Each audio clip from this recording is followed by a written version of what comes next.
Good evening, everyone, and welcome back to another episode of Ghost Education 101. We are super excited to be here tonight. Philip and I have gathered an amazing guest panel to do a panel discussion on collecting evidence for you guys. So if you have any questions, even if it's off topic, feel free to ask. I'm sure any of our guests would be more than happy to answer your paranormal questions. And Philip, great to have you back. I know we missed you 2 weeks ago. Thank you. Thank you to my work schedule. I had to work late, so. But I can't believe you said off topic. We never go off topic, so I don't know what you're talking about. No, we never go off topic. And our amazing guest is, I'm going to have you guys all introduce yourselves in just a moment, but we have Kady Foreman joining us. Bradley's returning. He was here just 2 weeks ago with me. And then another returning guest of ours is Larry Lawson down here in Florida as well. All amazing guests. You guys all have great information on how to collect and preserve evidence, and we will get to that soon. But do you guys mind taking a moment to introduce yourselves, talk about what you do in the paranormal field, kind of like any specialties you guys have, and just kind of help our guests get to know you a little bit better? Who wants to start first? Ladies, yeah. Okay. I'm Kady Foreman. Founded CalPara Research in Southern California in 2006. And our specialty is we are the ones that go into the residential homes and try to help assess and alleviate whatever spirit problems the homeowner thinks is going on. We don't have any real specialties other than we dare to go into the residential homes with a whole slew of things that comes along with that. All right, who's next? Me, I guess? Go ahead, Brad. Go ahead. All right. I'm Brad Bradley. I'm the research coordinator for the Center for Paranormal Research and Investigation. I'm a former industrial chemist and was asked to be part of this organization back in 2010. And our organization is a 501c3 academic research organization. And unlike what Kady does, we try not to go into the private residences because we need controlled environments. We need to be able to control as many variables as we can based on the experiments we design for the location that we go into, if we even go into a location. And that's kind of how we operate. So we have a lot of people. Larry just talked to Alan, we have several police officers like Alan. We have engineers, current and former scientists, and we have sociologists, psychologists, MDs, that kind of thing in our organization. So take it away, Larry. My name is Larry Lawson. I am the founder and director of the Florida Bureau of Paranormal Investigation and the owner of Indian River Hauntings, LLC. And I'm kind of in between Kady and Brad. My team, our goal is to uncover what really is on the other side. And we collect evidence and we conduct our investigations as if it were a criminal investigation. I spent 40 years as a police officer, detective, and criminal justice educator. And we tend to look at things in a very scientific, structured environment as if we were conducting a criminal investigation. We do not normally go into homes for lots of different reasons. And we spend a lot of time going back to the same place, trying to gather evidence in order to create a baseline of what's really going on. Oh, cool. And Philip, did you have any questions you wanted to start off with? What is there a reason that you don't like doing residential? Is it just not something you're really interested in? You're just more interested in the scientific aspect and not the family dynamics and all that comes with residential investigations? I mean, because they can be quite stressful. Yeah. You want to go first, Brad? Yeah, I was going to say we've run into our fair share of that back when I first started. We ran into people that were clinically insane. We ran into people that were doing some serious drugs, and we run into all kinds of that stuff. And we still get phone calls because we have an office line, and we still get phone calls from people that want us to come do things. And that's where we let our police officer friends, Alan and guy named Rick Atterstein and Paul Hope, who is currently a police officer up in Caroline County. And then we have another guy named, oh gosh, I can't remember his last name. He just joined the group, but he does private security for Capital One now. He used to be a police officer in Hanover County.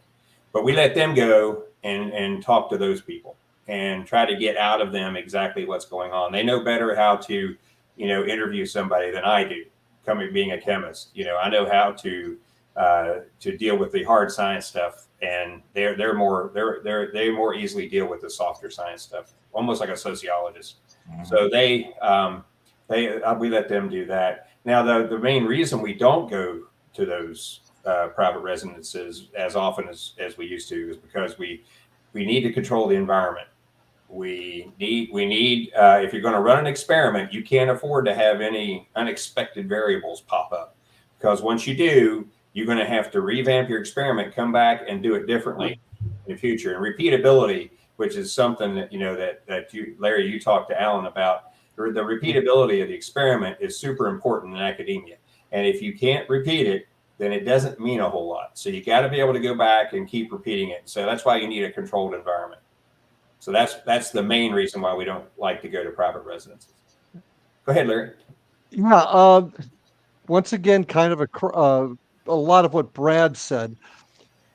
We are a research organization. We're trying to gather evidence and gather baseline, i.e., when you collect evidence at a certain spot that we keep going back to, are you getting this evidence during this moon phase, during this weather condition, during a time of day, that kind of data that we're collecting. So we tend to go to businesses, historic places where we can go back into quite often. Now, we will go into homes on occasion, but before we do that, I will sit down and myself or one of my people will sit down and interview the homeowner to make sure there's no addiction issues, mental health issues, things, because we've run into that probably more often than we actually have run into something paranormal going on in a home. It's either addiction or mental health issues, frankly. And there's also a liability issue. I've got to be honest with you. I had this beautiful $50,000 bracelet on the counter when you were here, and now it's gone. So there's that angle of it also. But we will come in and help, but we don't make any promises to people that we can solve their problem. We will come in and if they need help, we'll try and identify it. And if there is an issue there, we can get them folks that can help them, because we don't make promises we can't keep. But our real focus is gathering data to really prove the existence of or disprove the existence of. That's really where we're at. And are there any, for collecting evidence, are there any special tools that you guys use, or what's your favorite go-to tool? Me, I'm an EDI guy. I love the EDI because not only can it graph several different aspects, barometric pressure, temperature, vibration, but it also puts it on an SD card, and that's hard evidence that we put on our computers.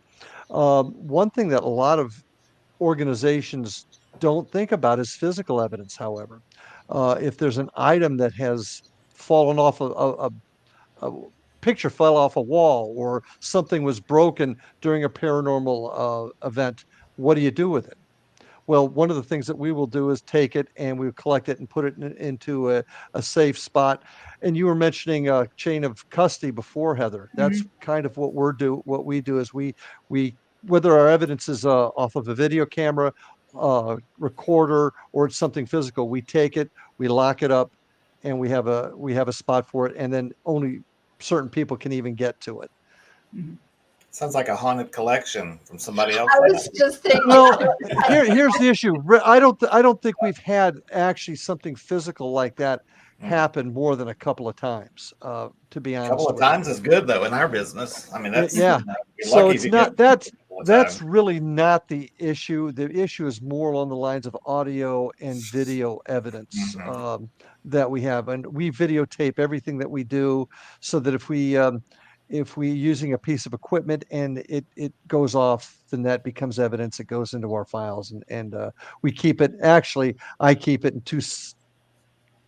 we keep two copies of it in two different spots so it stays Yeah. safe under lock and key. That's the cop in me. You know, you got to have it under lock and key. And I'm old school. I print everything off too and have it in actual old timey files. Yep, I do the same thing. I do that too. I just love being able to touch something, you know, a report and look at it. Mhm. But I'm old. Well, anyway. I was going to say I'm getting up there too. You know, for us, it depends on the experimental design when we're going in. You know, we may have an experiment where we don't need any equipment at all. You know, the tools are a notepad and somebody sitting there with the notepad and a second person in the room. We might want to look at you know, temperature, barometric pressure, humidity, and stuff like Larry said. And we might use the EDI too, but we have found that with the EDI, it has limitations. And it's the only off-the-shelf piece of ghost hunting equipment we would consider using, because in the past, you know, when you look at all the blinky light things out there, you don't really know what they're measuring, and you don't understand exactly what you're getting out of them. And for us, in order to do something that can be you know, defended in academia, we have to be able to tell people exactly what we're measuring, how it was calibrated, you know, all that stuff. We got to go through all that. So the EDI, actually, you can go online and find all the specs for their sensors and stuff for the EDI on their website. And so we decided, well, we can use that. The only drawback we have in using the EDI is the fact that it only has a once per second sampling rate. And we found that between each second, like 1, 2, between those two counts right there, 1,000 things can happen. And that's why we've started buying magnetometers and temperature and humidity sensors and things like that to sample anywhere from 50 to 1,000 times per second. And that's that, and that way we can catch those micro events. And so we can actually, you know, that's some of the things that we might use if we're looking for that kind of data. Then we also, of course, the magnetometer thing, you know, we're right now getting into seeing, we're just now delving into dealing with interactive activity. So what we're finding out about interactive activity is that like when a door opens or a chair moves, or like Philip, when your mannequin moved, that we tend to look at, we were looking at a broad range of sensor readings, because we have been doing that with the non-interactive activity, what people consider residual.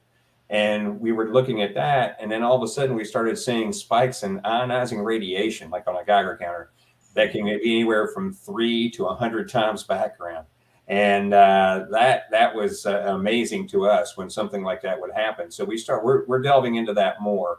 And you can understand, though, that the vast majority of any kind of activity you might run into tends to be non-interactive. So you can imagine, like, if there's an interactive thing, it's like 1 in 1,000. So we're having to go back and go back and go back and try to capture these things around these interactive events, and that's really tough to do. You talk about reproducing interactive events, that's insanely difficult.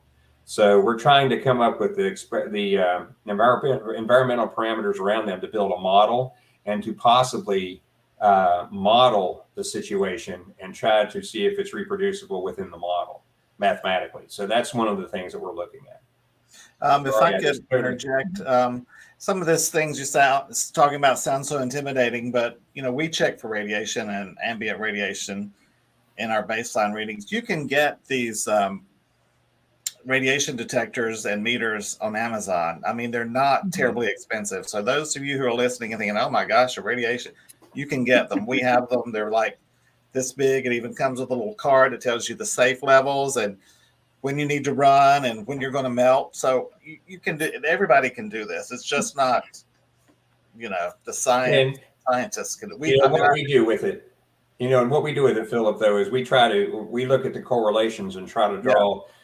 You know, we're looking for causation. So when you go in and start doing the mathematical the statistical analysis of the data that you've collected on those SD cards and what have you, you start looking at that, and simple as Excel, you know, run the tests. it's interesting what's popping out there.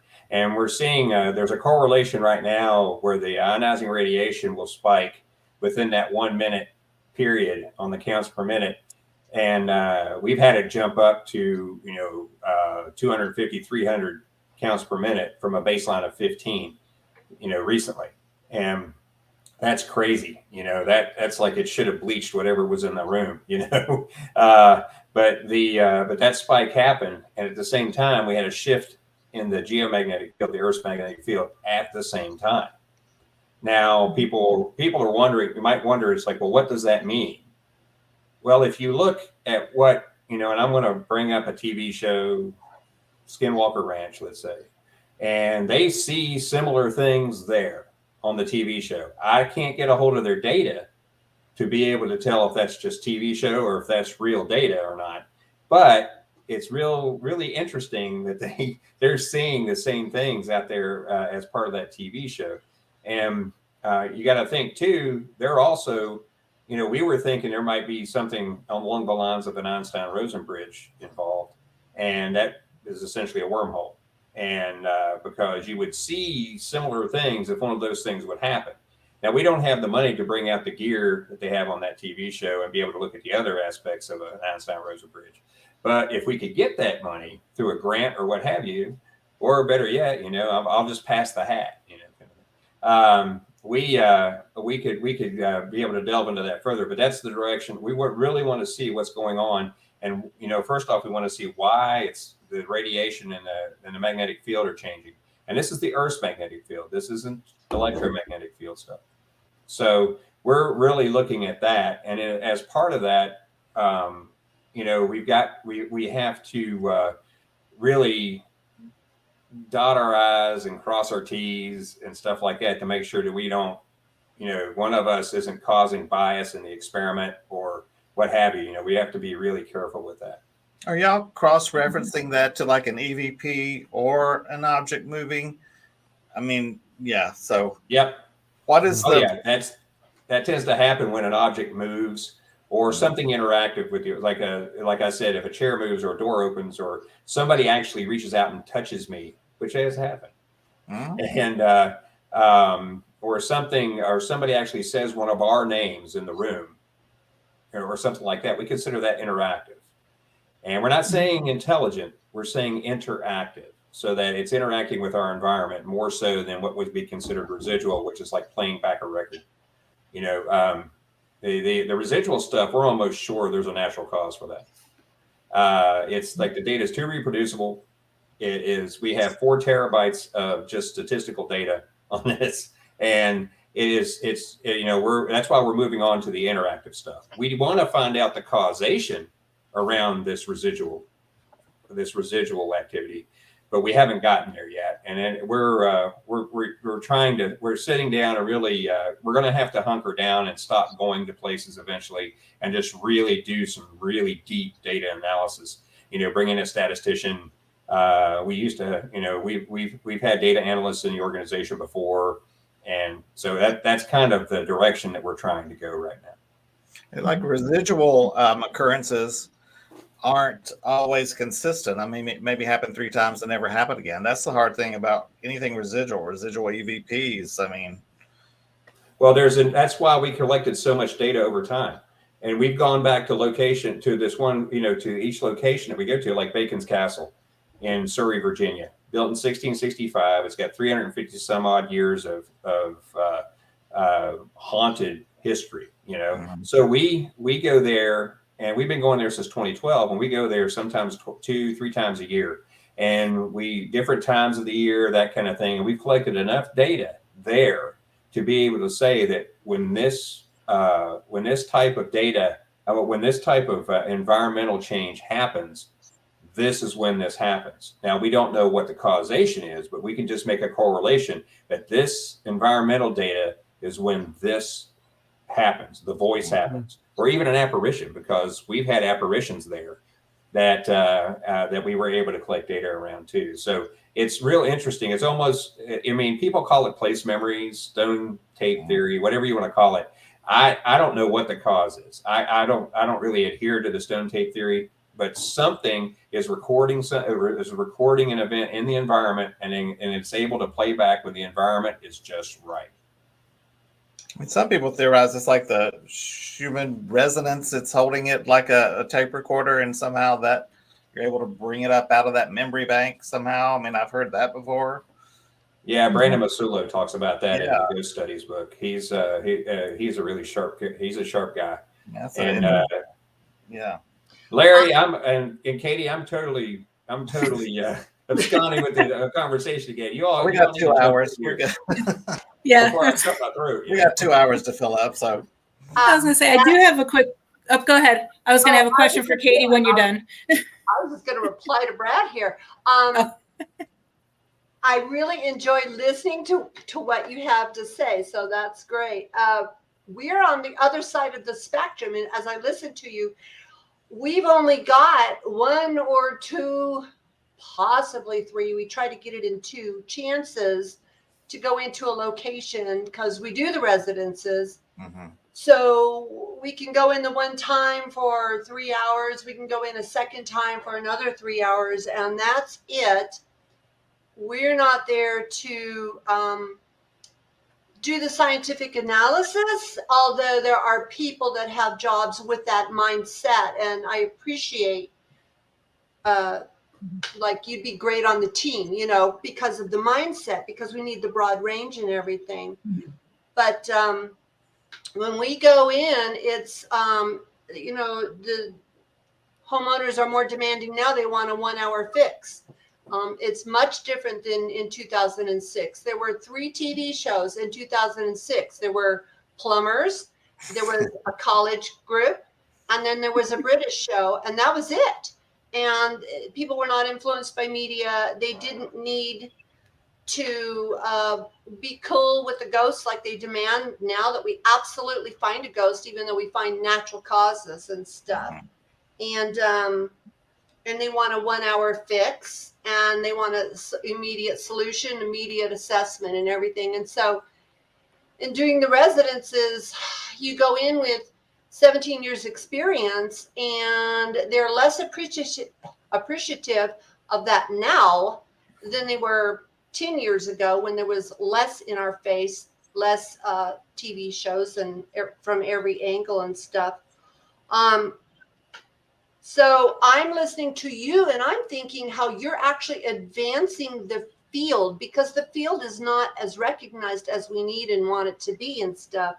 We go in as layman level and try to have our years of experience and common sense and rounded mindset in our group to do the residences and stuff. But we're not making any scientific strides. No one anywhere is taking notes and turning it into some sort of data and everything. So I just appreciate your contribution, for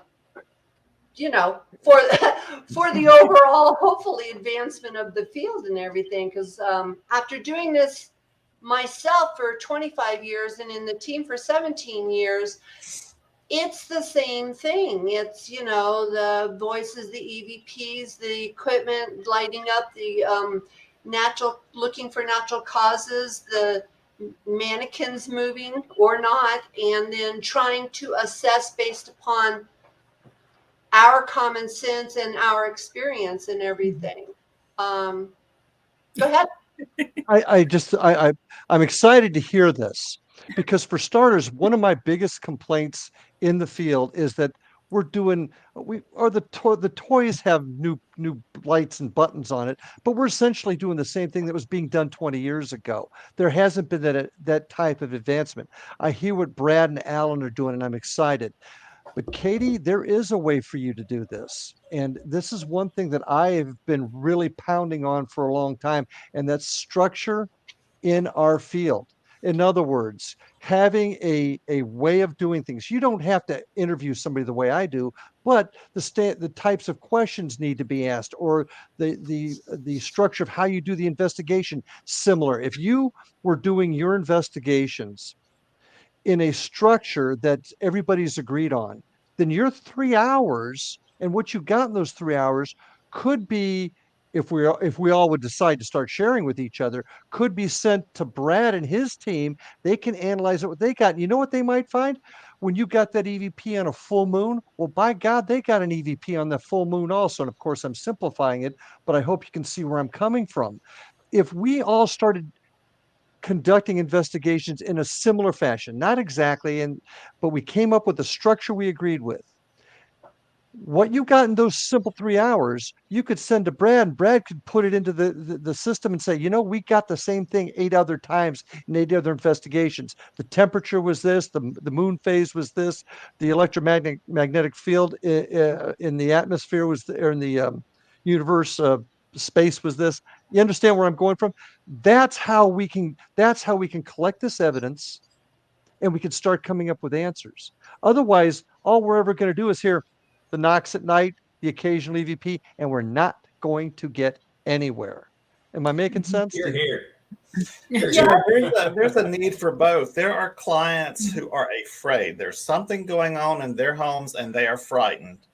Yeah. And we need to be educated enough and manage client expectations and educate the client and prepare them for what we're going to do. We don't promise anything. We collect evidence and data, present it to the client, and suggest some things that they may do. And we're calming their fears. And that's a big need because I've got a list. We've got one next weekend. I've got another. We just finished one. These people are afraid. And they may be afraid of something that's perfectly logical and explainable, but their perceptions are based on their experience, and they haven't experienced that before. Whereas we have. We know that whatever may be happening is like, oh, but this is what's causing it. Now, sometimes they don't choose to believe it. Like 2 clients ago, all these dust orbs, they blow them up so they're so pixelated it looks like a demon face, and they don't want to hear it. They want a ghost. And we say, I'm sorry, we've given you our professional opinion from years of experience. Do with it what you may, but there is a need for both. We combine these, but there are people that are just terrified in their own homes, and they need somebody. And when you get an opportunity to go into a home, it's very personalized. I have them often. I will get voices saying Kady Foreman, Kady, and it's not on a spirit box. No, it's in my recorder. It's audible. It's on our video, and it's very personalized. Then you go to another location, and they're less interactive. I love that word interactive instead of intelligent. That's a very good way to approach that. I love that. I've written it down. So you've got the frightened homeowner. I tell them I'm going to assess as best as we can. And we're going to make suggestions, like Philip said. But TV has them thinking we should be able to wave a wand. We should absolutely try being a cop. Why can't you find the guy who broke into my house with a fingerprint? Yeah, I get that. Wave a wand and absolutely have concrete evidence, absolutely for sure, out of 1 or 2 easy solutions, and then walk out of the home, and it will never be there again. And again, you're leaving behind people whose behaviors may have contributed to an environment. And I leave their behavior behind. Basically the door's open. They're reopening the door and stuff. So this demand for solutions gets, it's like beating your head sometimes. And whereas in Brad's environment, it's like having a retail job and dealing with the general public and stuff. I have some wonderful clients, wonderful people. And then I have some that make me kind of question.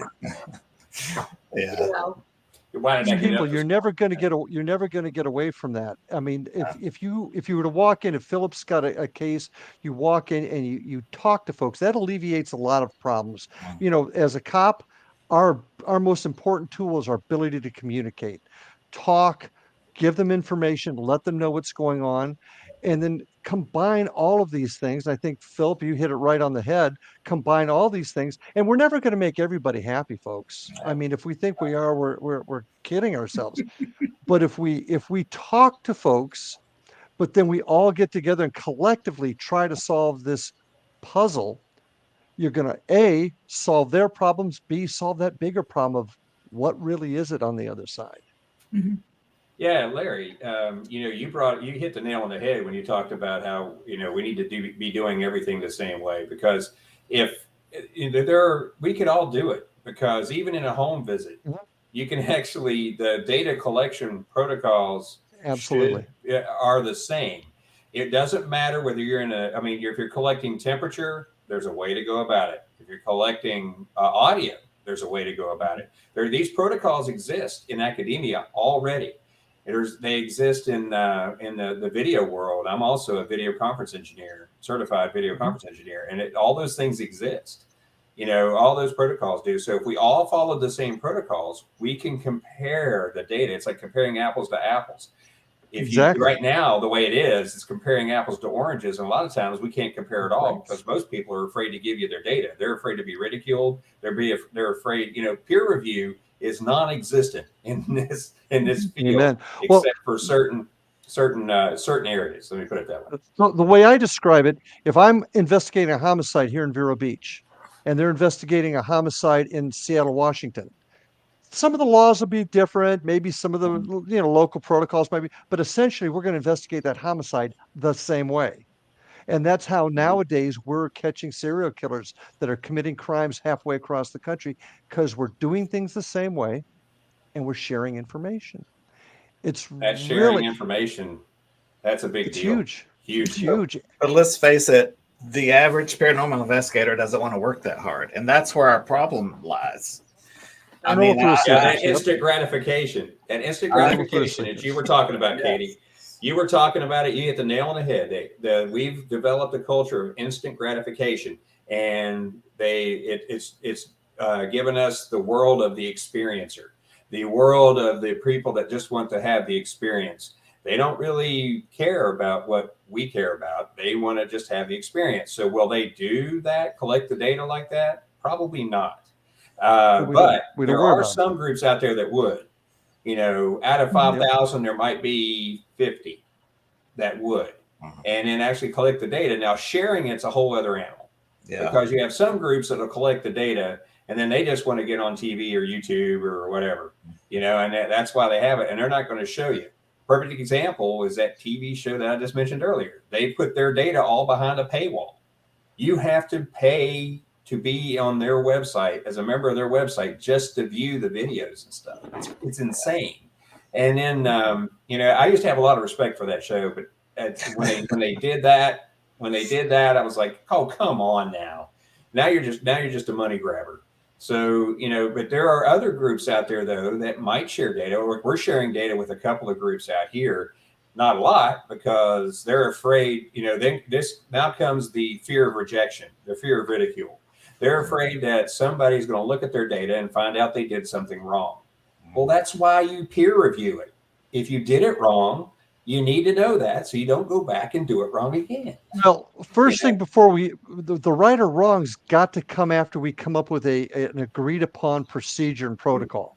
And that's another thing that's got to happen, is whether it's 50 out of 5,000, that 50's got to come together and come up with a set of protocols they all agree to work within. And once that happens, I agree. When our group started out, we were an hour out of Los Angeles, and when our group started out, there were probably 3 to 5 groups between us and Los Angeles. Now there's probably 300 or more, and I get emails every week. I just saw a great show. What do I do to start my own group? And I tell them, you join a group with 5 years or more progressive, research, and sit in it for a few years before you run your own group and everything.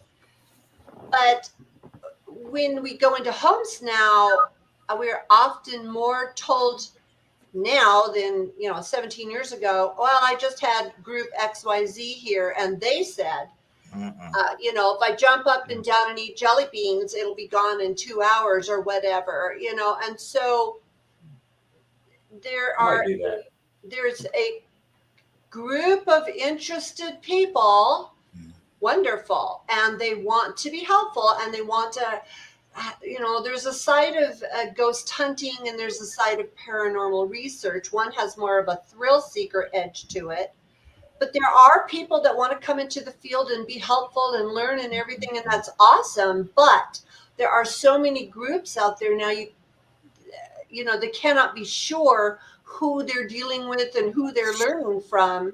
Yeah. And talking about protocol, it's getting thrown to the wind, Protocol, what's that? Well, training. This all comes back to training too. We've also got to come up with some sort of agreed upon training regimen, so that we're all learning how to use the equipment. We're all learning the theories. We're my learning team about that. I'm sorry. Well, Ask my team about that. Yeah. Yeah. I Well, mean, we've go ahead, Larry. I apologize. No, I'm just rambling on. I mean, training structure. If we don't do this, then we're going to be spinning our wheels for the next 50 years. The term thrill seeker that you discussed, Kady, I wrote an article on that about the paranormal thrill seeker. I mean, there are people who will jump out of a perfectly good airplane. Why? Because it's fun. There are people that want to hear that bump in the night. Well, that's fine. Let them do it. But there's a group of us that want to find the answers. And if we don't band together, we don't come up with a structure, we don't come up with a foundation, we're going to be spinning our wheels for the next 100 years. And as long as those thrill seekers aren't going into people's homes and doing private investigations, I'm fine with that. It's when they start thinking they're going to go into a private home and cure all their woes, and they don't have a clue, then that makes me upset. And let me toss this out to you. I'm sorry. Go ahead. I'm sorry. No, I've just seen it happen, and it's like, do you even have a clue what you're getting into? But if we were to come up with an organization that, hey, look, if you want somebody to come into your home, they've got to have this stamp of approval. I don't know how we would do that. I've tried, and just can't get folks to do it. But we got to find a way to police ourselves too. Police the field, and I don't know how how to do that one yet.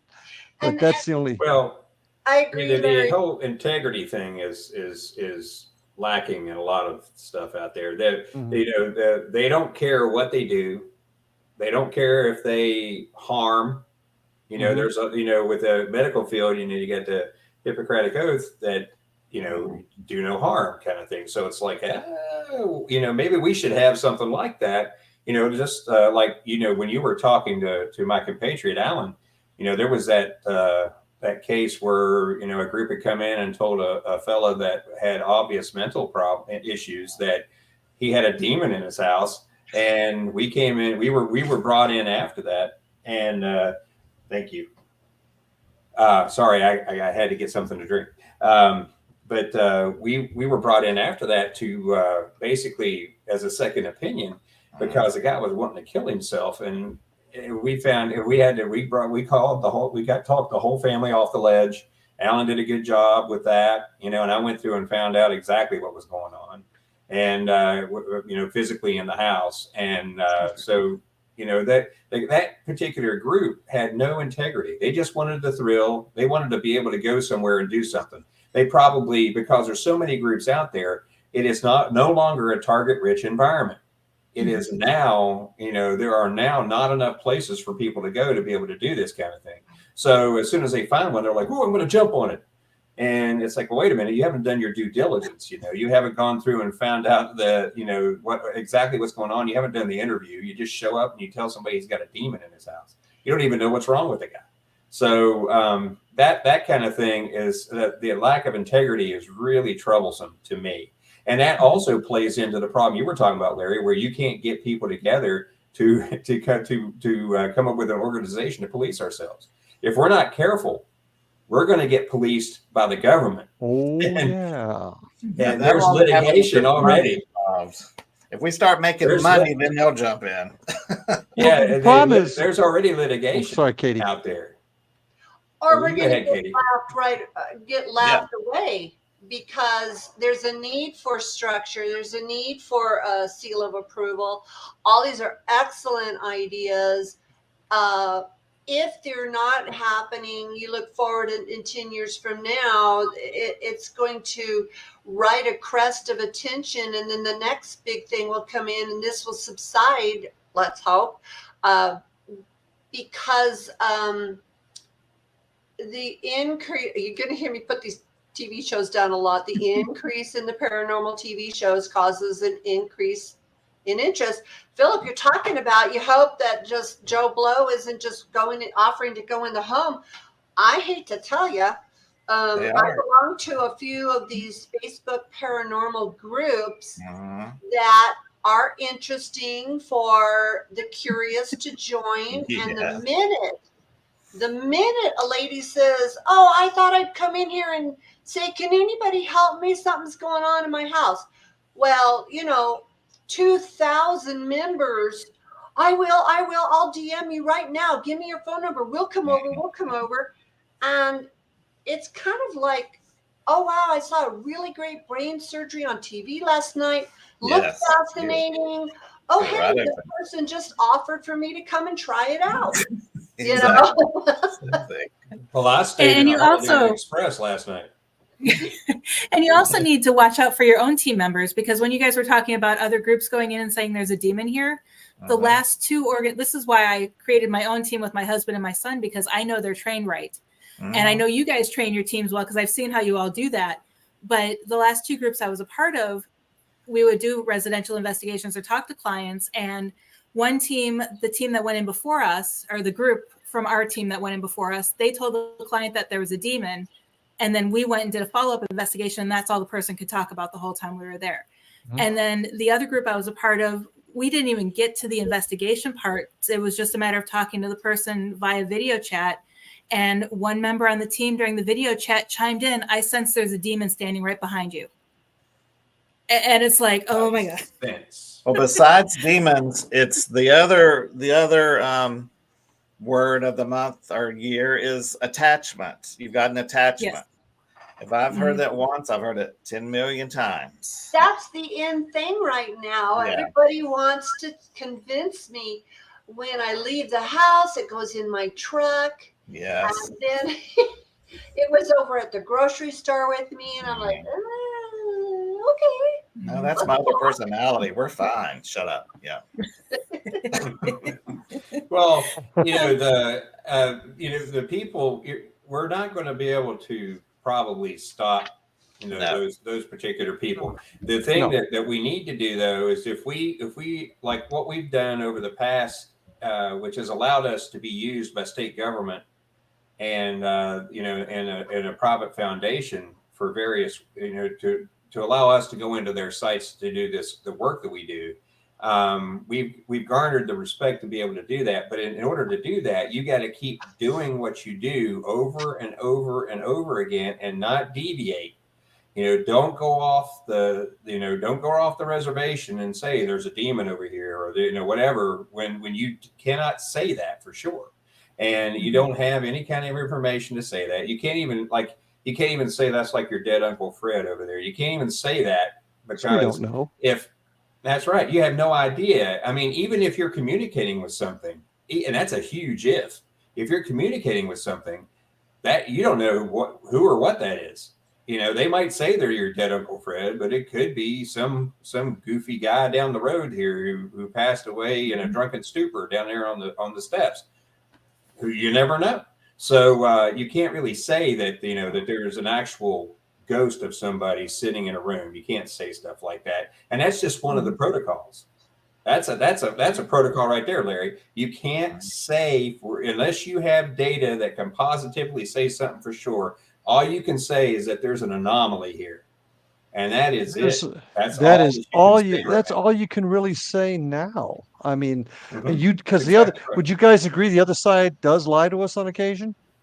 Take ITC, for example. Exactly. You've got this YouTube guru talking to dead celebrities the moment they die. I mean, come on, really? Oh my goodness! Like, you don't know started on that guy. Fake, but that's a whole nother show in itself. I tell you don't know who it is. You're not doing FaceTime. You can't see them. You don't know who they are.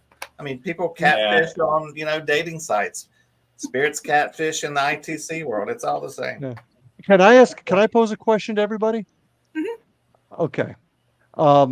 This is kind of, when I was a young cop investigating homicides in particular, I used to get calls from mediums all the time. and they never panned out. My opinion has changed based Mhm. upon some personal experiences. Mhm. I do believe that there are people Mhm. that have a gift that we don't have. So here's my Mhm. question. How would we ever be able to quantify what somebody who has that gift sees, other than maybe getting a name and doing historical research? Any thoughts on that one? Because I do believe that's a missing link, but I don't even have a clue how you can even quantify that with a scientific method. Well, There's they're a actually lot of books and data on that. Arthur Findlay College, you could find tons of data from scientists doing putting a medium in a laboratory and hooked up to brain, all the scientific thing. I mean, Okay. there's so much data out there. It's just scientists aren't going to look at it because it's the Society for Psychical Research, SPR. yeah. They do a Mhm. lot of this stuff. Now, the Mhm. thing that I find interesting too is there's a major university floating around out there that's doing work in this area, and that's University of Virginia, the Division of Perceptual Yep. Studies there. Those Absolutely. guys do phenomenal work on this subject, Okay. and they are some hardcore guys up there. They do stuff in the laboratory environment. They go out and do interviews. It's like, and they follow there's a whole book out there too. Gosh, I can't remember the guy's name. I bought the book several years ago. Actually, it was during the pandemic because I needed a little light reading. But it's a book on the whole scientific method around doing exactly what you're saying, Larry. And Well, then go how ahead. do we get it into the realm where we can start using it in our investigations? How do we get there, guys? Well, Larry, that's the key. That's the key. Go ahead, Kady. I'm sorry. Larry, I will dare to share with you that I wear the title medium at times. Mhm. So, without going too deep into that side of things, it's very misunderstood how it turns on and turns off. Okay, that's a problem right there. Everybody wants you to click it on and be correct. Yep. So it's a I agree. study in itself. It is one of my tools, and how I personally measure it when we do investigations is as I'm interviewing the client in their home. This will be probably my second or third interview. It's over the phone for an hour, it's over the phone again, and then we chance to go to the home after I make sure that they're safe. When I'm in their home, I start putting the antenna up and tuning in, and I might say something to them like, do you often hear things coming out of the drawers in the kitchens as though the drawers have been open and cooking utensils are falling out? Oh my gosh, yes, yes, yes. Well, that came from me tuning into who knows what, the energy, the spirits, something, the information. That's a moment of validation and stuff in the Or long. yes, and I don't question that at all. Okay. But that doesn't get us to where we need to be. It does for you, and I grant that. But how do we? I mean, I'm talking about evidence as a cop, evidence I can take to court. Brad's doing the same thing. I'm real familiar with the University of Virginia. That's a tremendous operation. But how do we start getting it where we can use your information, Kady, and be able to tie it into other evidence? The only way we're ever going to know if my information is correct is if someone can validate Validate it. Yeah.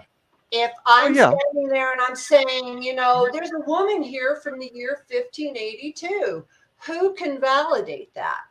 Unless they've seen her, But So it's you got to be validated. able to repeat it too, and that's sorry, I didn't mean to throw a wrench into this, guys, but it's great. I found the book. The book is called "The Conscious Universe: The Scientific Truth of Psychic Phenomena," Okay. and it is a powerful book. You can get it on Amazon. I got it on my Kindle, and that book right there explains a lot how to do exactly what you're talking about. Now, getting it, and the thing that you're going to run into though, and this brings up another touchy subject, is like there's a certain skill set that you got to have to perform some of these experiments. If you don't gain that skill set, and that might go beyond just training, because training is a little different than education. You can train people to follow protocols, right? You train them to follow protocols. That's training. However, understanding the need to do certain things in regards to, let's say I'm a chemist, so I'm going to take a gas sample whenever I smell something odd, and then I go and I run mass spectrometry on a gas chromatography mass spectrometry on it, and I go ahead and I find out what it's made of, if there's really something there that I smelled, or if it's just something affecting my mind, making me think I'm going to smell. So that whole thing right there, though, requires a certain skill set. And, people can take the sample, but they're not going to be able to interpret the data or do any of the analysis or anything like that. So I'm not saying that, and don't get me wrong, I'm not saying that, that people can't, do this. I'm saying that you got to gain the skill set. Agreed. Before you go off and do it, you got to know what you're doing. And so if you're, go ahead, Larry, I'm sorry. No, but there's obviously people out there that could do it. So why haven't we? Why is that book not in the forefront of everything that we're doing as we try to put all of this together? It's because somehow it's getting stopped. How do we get past that? I guess my Philip, question if you stop telling people we're crazy, we'll be okay, right? No, they're telling me I'm crazy. So, if you go to Larry, I agree with you, Larry. It's VictorZammit.com and look under his literature category for afterlife resources. You'll find a lot of those books on scientific studies of mediumship. So they are out there, but the scientific community are not going to look at the collected data. They've done tons of studies, but they're not. And that's what I was getting at. Like I said, I actually am familiar with some of it, not to the extent you guys are, but I'm familiar with like University of Virginia, what they've done. But my question, I guess, behind the scenes was, why aren't we using it? Why isn't it out there? And I think, Bradley, you said it because they all think we're nuts. But if that is an important tool, and we've got to somehow get that out of the shadows and get that out with everything else that you also have to have mediums who are ethically trained and know how to work with clients in the paranormal field. There's that word again. Ethics. There are mediums who aren't trained, and a lot of them are in the paranormal field, and they don't know how to interact with clients appropriately with mediumship, and that in there is a problem. I'm a medium, and I've been trained. And okay. So, I don't, go around. I'm a medium. No. I'm glad you said that, man. I've gotten information at investigations that I wouldn't open my mouth about until it's verified by something during the investigation, or with interviewing the client and it comes out, and I have protocols on my team. If you get an impression during the investigation, you write it down. You do not share it with other team members, and you give that impression in writing to me, and then I look at it. There's certain protocols. You just don't go over to everybody. Oh, I think there's a woman over here. Nope, don't be saying all that. Nope. But see, you're answering my question there. That's exactly what I'm talking about. Is putting stuff like that into investigative protocols. There's a gentleman. I have been in court due to situations like this because excellent. These children were in danger at this location, and I had gotten information from the deceased father about something that's going on. But I can't say that to authorities. I had to use other data gathered at that location on video, and we handed it over to Child Protective Services, and I suggested some things, and the wife and children were being drugged, just as I had said. It's in their food. If you go into the freezer, you will find, which I told was there, and they were being drugged. So there were methamphetamines and barbiturates in the food. Dear God. But I couldn't tell the police that. We had to use audio and video and the behavior of the client as evidence. the things that she was saying, not so much our scientific data, but the actions of the client Behavioral. supported her behavior, supported Yeah. my ideas of what was going on. I don't know that we'll ever sense? get. Yeah, it does totally, and I don't know that in the criminal justice field we're a long way from being able to be able to use that, but I think that's a Yeah. start, and that's kind of what I was getting at, guys. There's a lot of stuff out there, a lot of data out there. How can we bring it into our field and make it part of the physical tools that we're using? The uh, temperature, humidity, moon phase. How can we get this in to our investigations and come up with a protocol that will allow us to use it, to allow us to test it? An unanswerable question. I apologize, but it's just something That's going to take organization, committees, rules, presidents, secretary. Yeah.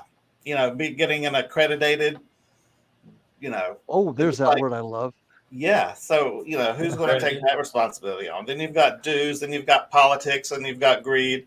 And in this paranormal world, that ain't going to happen. True. Oh, just to be honest, we're not going to You're right. But we don't want to be told what to do.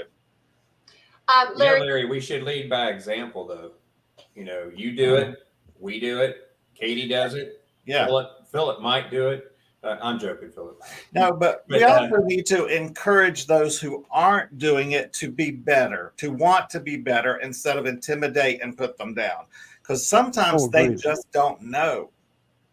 Agreed. Some of them do know and they don't care, and those are easy to spot. But it's the ones who, they need a little coddling. Why don't you try it this way? Why don't you do it this way?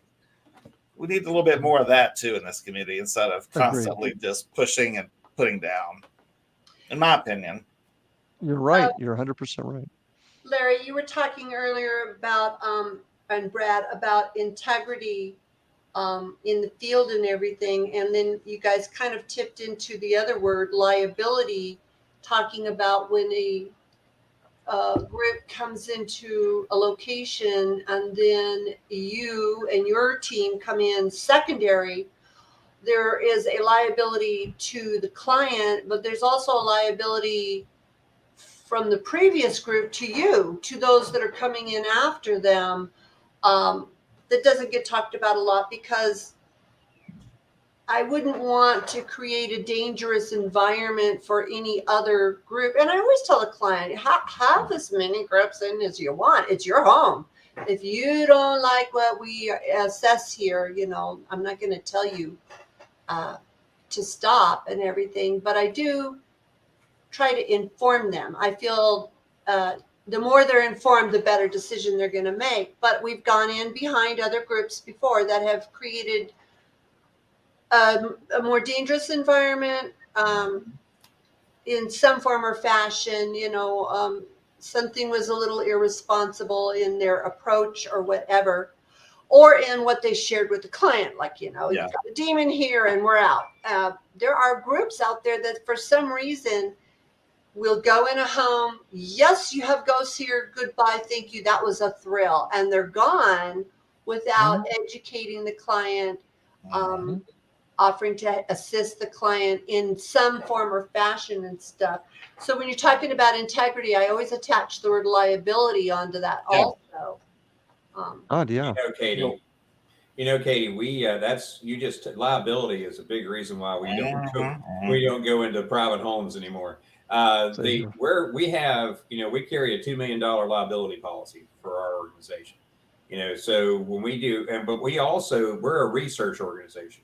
We don't go in and claim to do investigative work, even though the word investigation's in our name. That's investigation along the lines of academic investigation, which is like you have a principal investigator who is a PhD scientist who gets the money, who runs the experiments and stuff like that. That's where that is. But we get away from the word client, because that opens up a can of worms in litigation that you would not believe. We're just getting away from that. And one thing, the thing that we do, too, is we follow already existing scientific protocols and procedures that already exist for the stuff that we do. If we don't know the procedure, we find a subject matter expert who's willing to come in and do the procedure for us that might know more about it. Like, I'm not a physicist.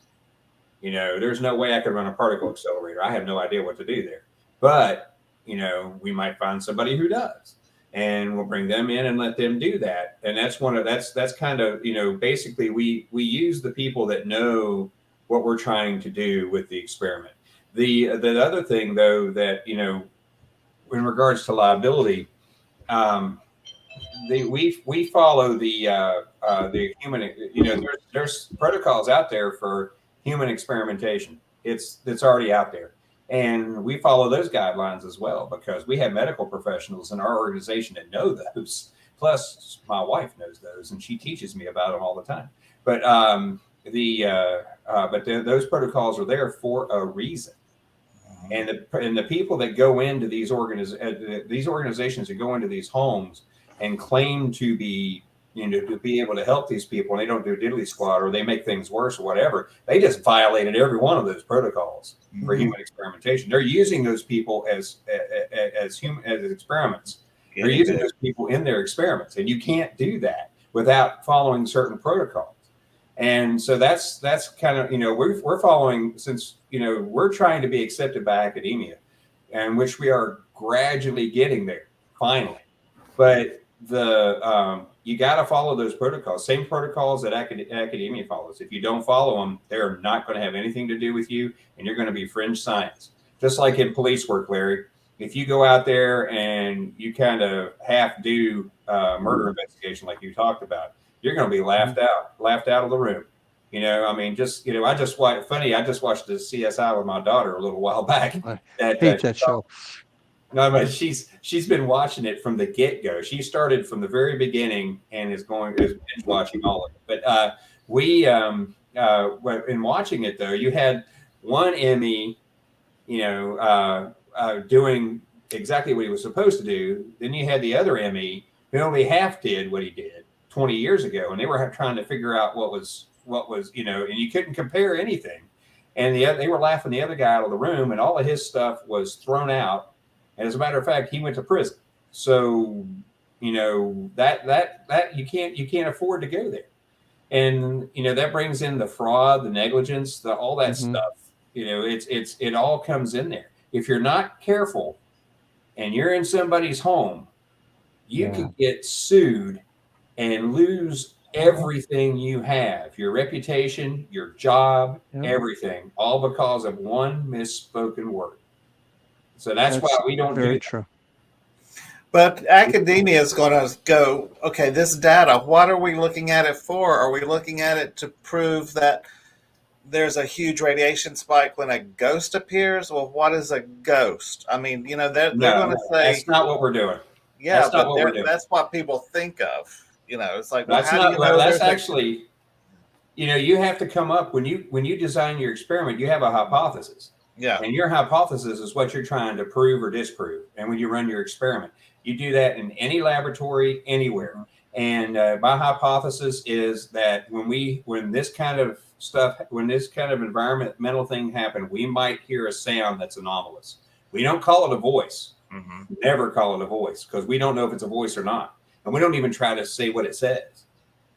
You know, I mean, that we just say there's an anomalous sound in the room. We don't know where it came from. And this experiment is intended to prove what that is, intended to show what that is. And you approach it in small pieces like that. You can't come out and call something, you know, that I'm trying to find out what a ghost is. That's not really what we're trying to do. We're trying to figure out what people are seeing and hearing. And that's pretty much the extent of it. But they're going to see the word paranormal, and that's what they associate with paranormal is ghost. So maybe there needs to be change that. I mean, because they're going to think you're trying to prove there's a ghost. I mean, to me, that's what they're going to be thinking when they see the word paranormal, and that's, you know, from conditioning. The general public thinks that. Yeah, but not necessarily people that are in certain fields. Like, you know, if you're a PhD scientist in a certain scientific field, the word paranormal means outside the normal, period. And they're going to look at it like that. So, like our name, if one of those guys would look at our name, they're going to think the Center for Paranormal Research and Investigation. So they're actually doing research outside the normal, which means, that also has its own bad connotations because we might not be following protocols. Yeah. So go ahead, Larry. No, but I can see I can see a difference now that's kind of, I guess, a little bit clearer to me. You're going, Kady, Philip, Heather, you guys are going into homes, and Brad's using buildings as laboratories. Mhm.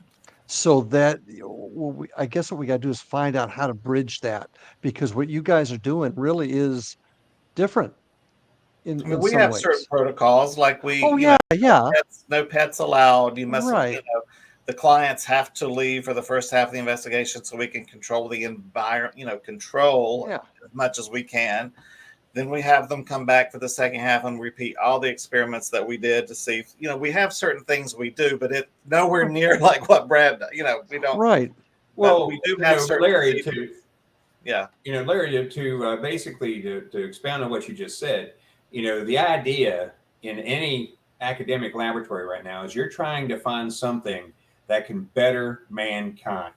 Mm-hmm. All right, you're trying to find out something that can do something financially or help make people more healthy or what have you. That's kind of what your goal is. You're not, and curiosity is one thing, but you got to be able to turn that around and be able to apply it, or you're not going to get funded. You're not going to. I mean, if it's just a curiosity thing, nobody's going to care. So, Right. in regards to what you're talking about, what we might find, we would be able to give to everybody else and say, hey, this is what we found, and this is pretty solid. Mm-hmm. And if you want to advance what you're doing, you might want to take a hold of this and try to apply this to what you're doing. And it's the same kind of thing. So once again, what I mentioned before, Philip, Heather, Kady, myself, we are conducting investigations, and we're using essentially the same protocols, the same framework, whatever it was decided on. And it would then be filtered to you, as an example, to take that information and feed it into the computer, your database, and you would go back to Philip and say, Phil, the stuff that you sent me, we found a match on 2 other investigations. Mm-hmm.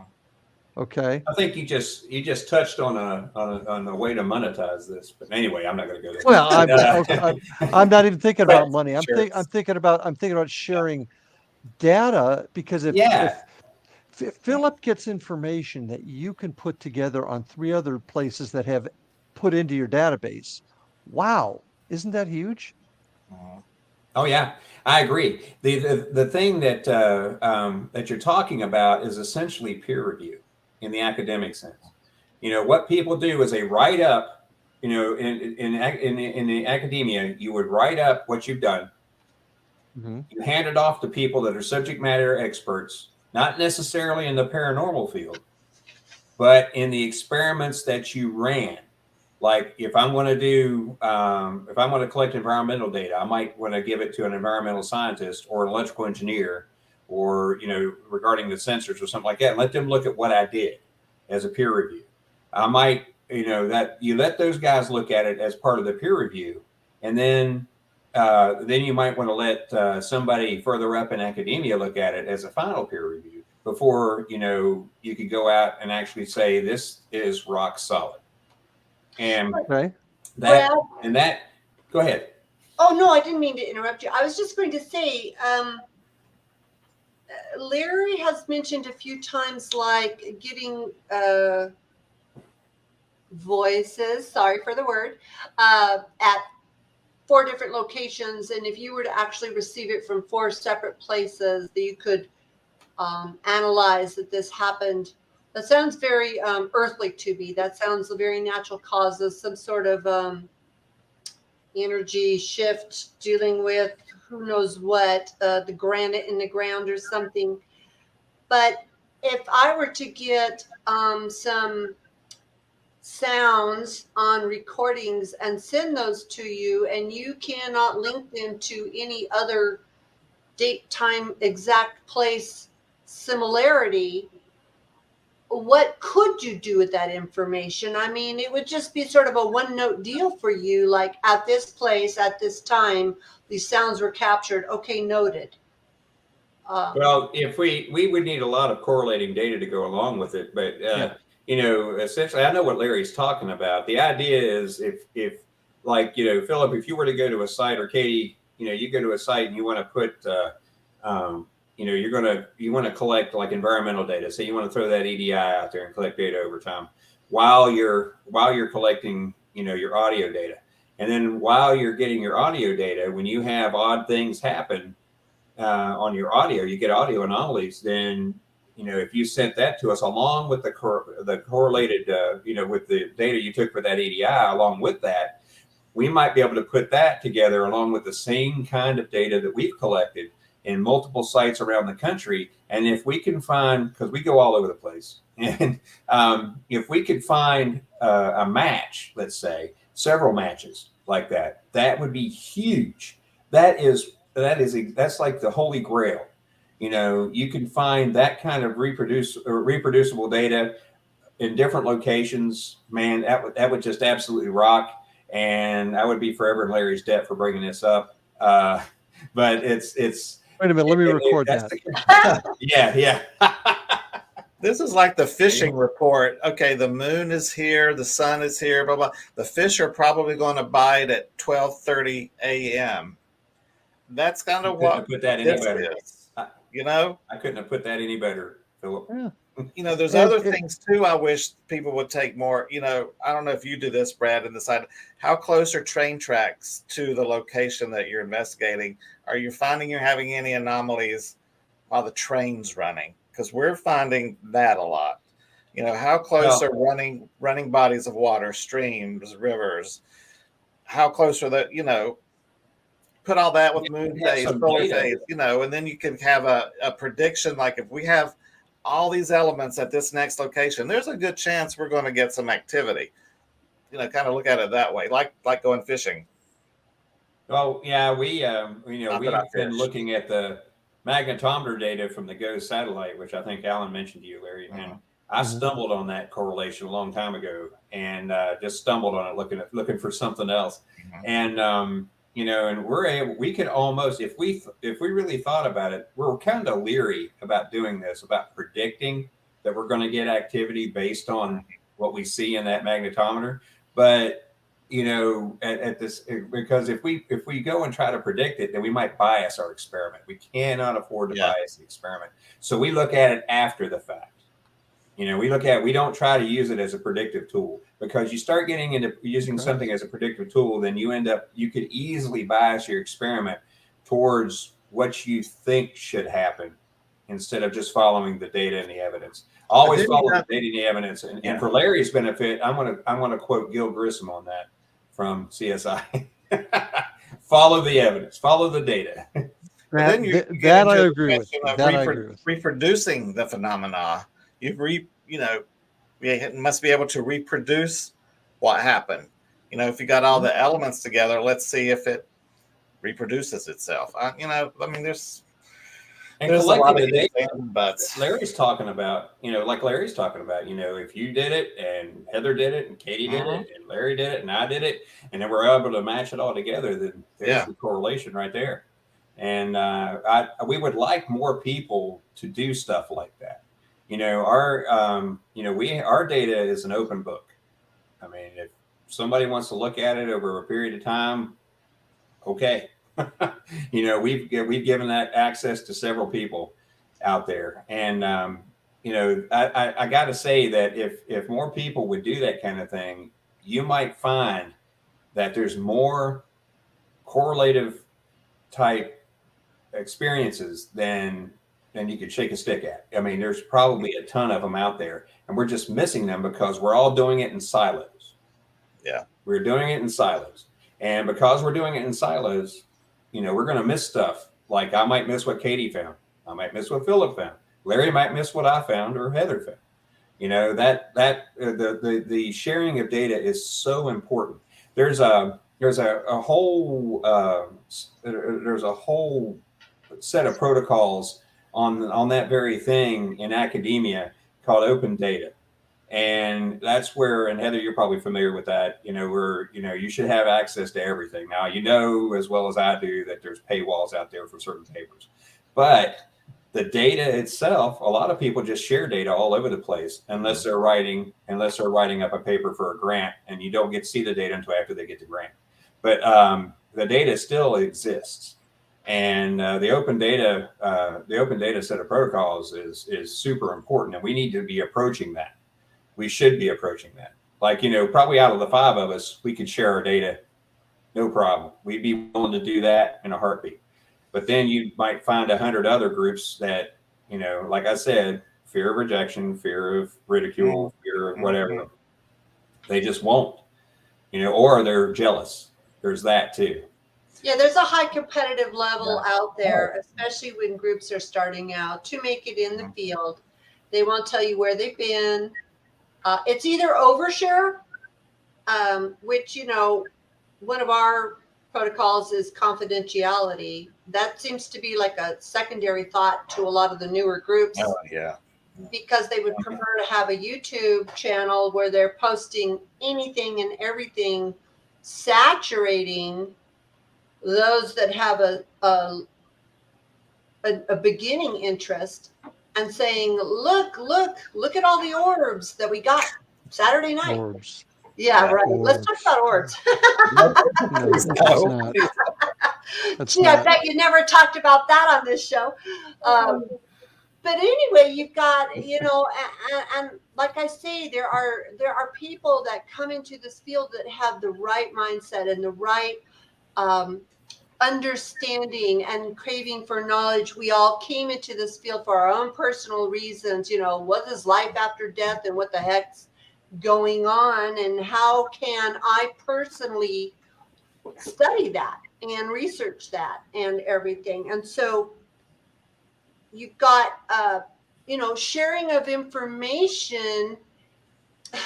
In a perfect world, it's going to be the good, valid information. But right now there's this oversharing of information that is misleading to those trying to begin to understand and stuff.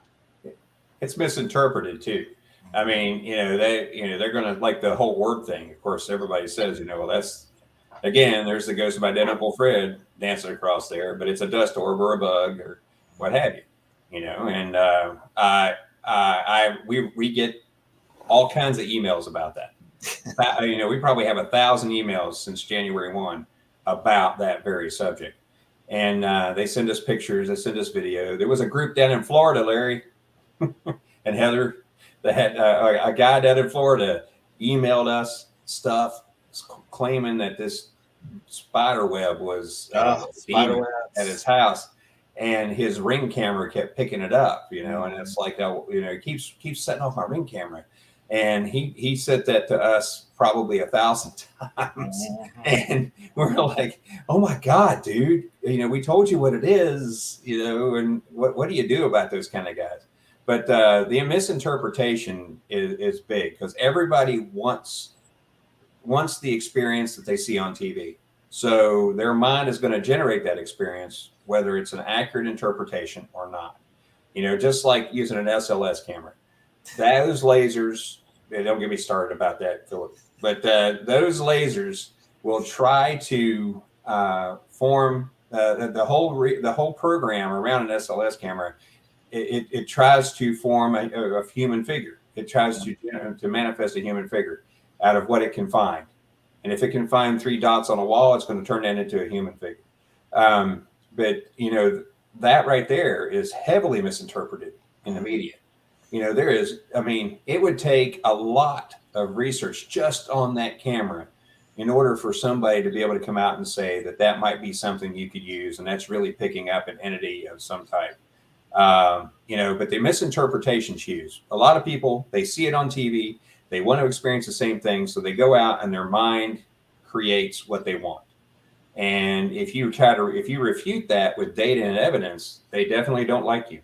That's what I said. The general public is a lot more demanding. The people's homes we go into than 2006, 2009, 2012. They are today. It has to be something they can share with their friends and neighbors. If we do not leave them with something they can post on their TikTok, they're upset with us. We're not good enough. And like you said, they can go out and find 20 more opinions, and somebody somewhere is going to agree with them. Yeah. And that's all the proof they needed. Just somebody to agree with them, And that's the opposite of research. We have our questionnaire that we ask, have you had any paranormal teams previously investigate? And if they say yes, we don't do it. I mean, that's just my personal rule for my team. We've only done it one time, and that's because I knew who the team was that went in before, and I knew what they did not do, and I knew what they did do, which is nothing. And she still needed answers, and we went in and did it, and she was thrilled. She got her answers. But we're not going to go in and we're not going to put ourselves through that, because they already have been told what it is, and that's what it's going. You can't convince them. No thanks. Guys, But we can't change people. We can't. So all we can do is get like minds together and begin. And the one thing, because I've been told a billion times, my thoughts, my ideas, and all this, forget about it. It'll never happen. Don't waste your time.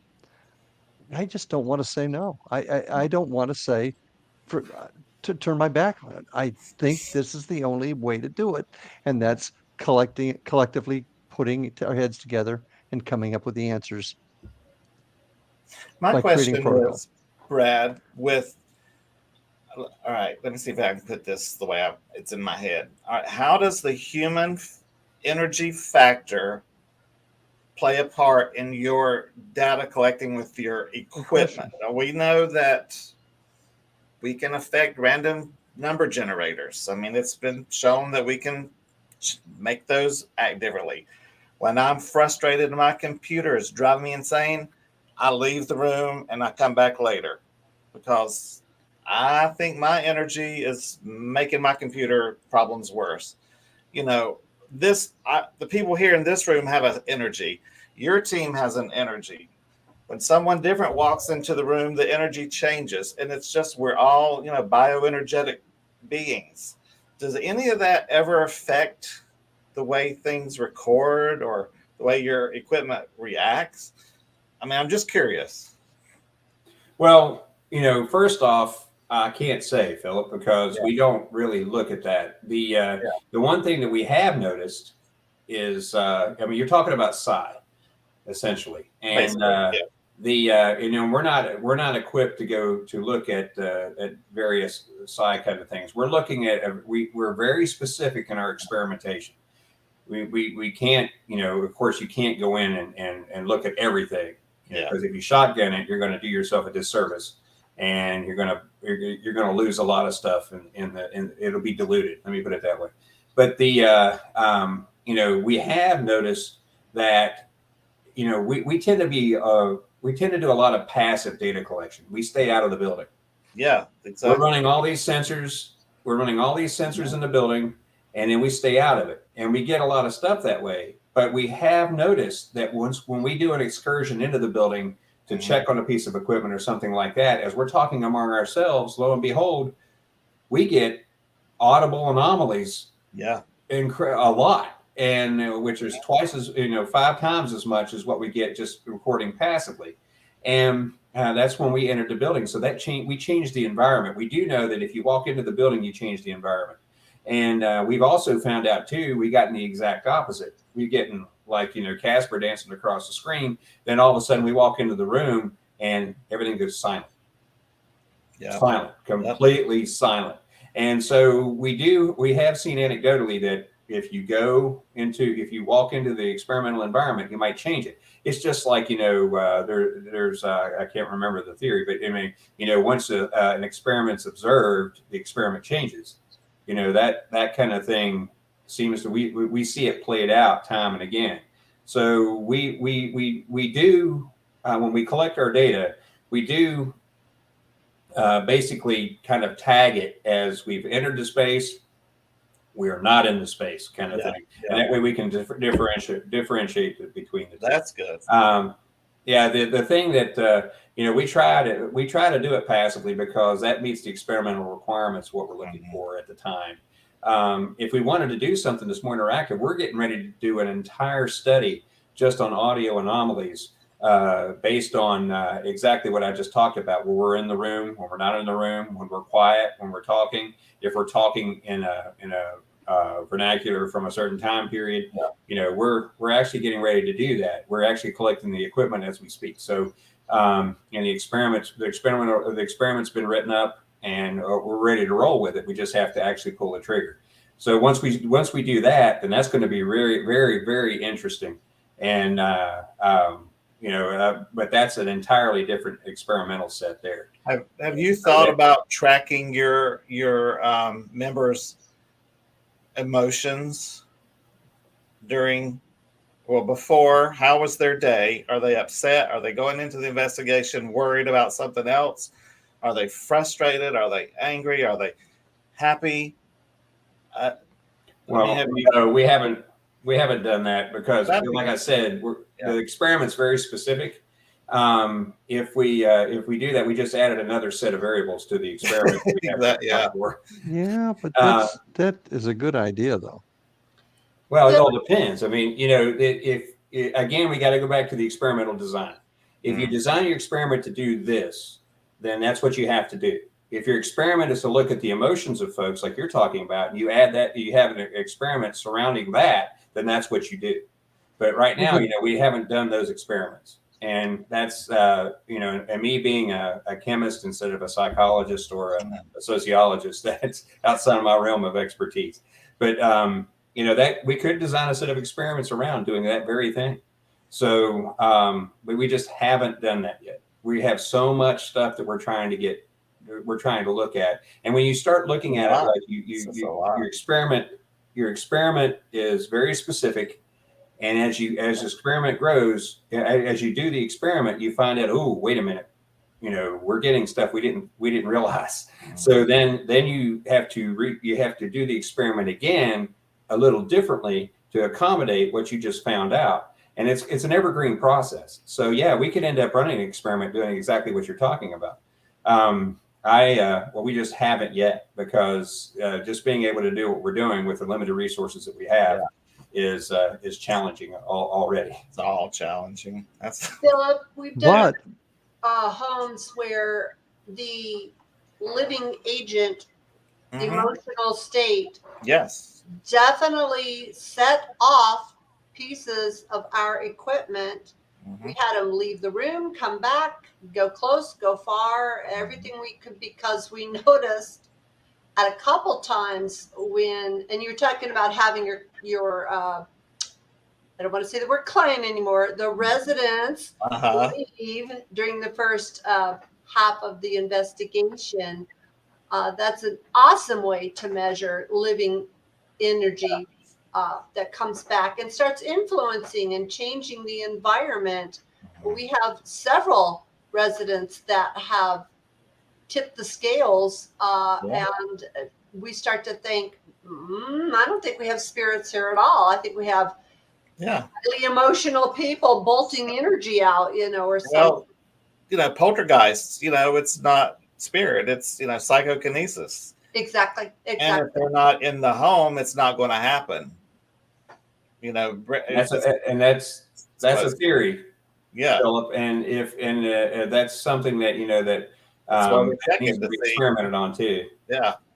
See, if things fly through the air, then it didn't happen while they were out of the house. Let's do one at a time. Everybody else leave and one come in at a time. Brad, you were talking about limited resources, right? Well, what if Yeah. you had 4 or 5 teams? You had Philip's crew and Katie's crew out there working with you. Doesn't that expand your resources a little bit and maybe Well, of course it open up the does. up? That goes Yeah, back. That goes back to exactly what you were talking about earlier. You Mhm. know, if we His had equipment is everybody so did. over my head. I don't. Most of us Oh, not necessarily. use it. You could do everything that we do. You know, just follow the right set of protocols. Take a little bit of time to understand the gear, to understand what you're actually getting out of it. Yeah. And then I think you'd be just fine. I don't think it would be. It's not that hard. Make me a YouTube video on how to do it, then I could do it. But it's basically, you know, you're talking about environmental gear. You can find it, you know, in any environmental science laboratory, or even not even there. You could find it on Amazon just to measure temperature in your house and Yeah. that kind of thing. You know, it's as long as it logs the data over time and you're able to timestamp it. It starts here, it stops here.